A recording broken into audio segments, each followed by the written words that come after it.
লাগবে আলহামদুলিল্লাহ আলহামদুলিল্লাহ আলহামদুলিল্লাহ মেলা শুকরিয়া আদায় করেছি স্বামী কবুল কর আম্মা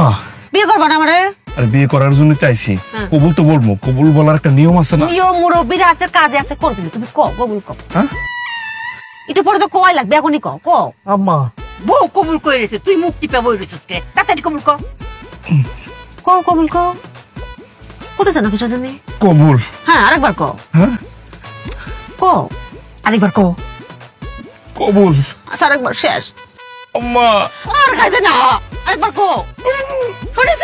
কবুল ক হয়ে গেছে আর করা লাগবে দেখ আরে একটা নিয়ম আছে না লেখা দেখি কত কিছু বাকি কিসের নিয়ম আমি এত সময় আছে আমার এই যে আমি সাজেছি এই যে শাড়িটা পরেছি এই তো মেলা সাজার সময়ও দেয়নি এদিক তাকান কত কোন না সই করতে লাগে তাড়াতাড়ি একটা কথা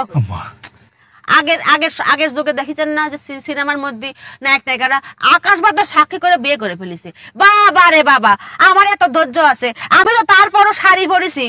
এই কাজে ডাকিছি প্যান্ডেল খাটাইছি অনেক হয়ে গেছে সই করা লাগবে সেটা আরে ওগুলো তো সিনেমা এটা নাটক মনে করেন বউ দেখে সই করো তাড়াতাড়ি সই করো হ্যাঁ স্বামী সই করো সই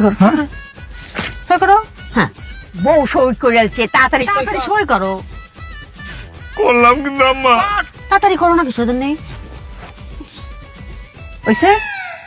দাও আরে এইভাবে কবুল বলে তো হবে না অনেক কিছু লিখতে হয় ছেলের নাম ছেলের বাপের নাম ঠিকানা মেয়ের নাম আপনি এত কথা বলছেন কিসের জন্য ভোটার আইডি কার্ড দিছি না সব দেওয়া আছে আর এখানে মুরব্বীরা বসা আছে আমাকে কবুল করা শেষ লেখাটাকে সব শেষ এখন আপনারা চা খাতে খাতে বসে বসে আরামে লেখেন হ্যাঁ স্বামী চলো যা কই বাসর করে যাইতা না এত তাড়াতাড়ি রাত পর বাত হয়ে যাচ্ছে সময় চলে যাচ্ছে চলো ওঠো হ্যাঁ বউ লই যাও আসো আসো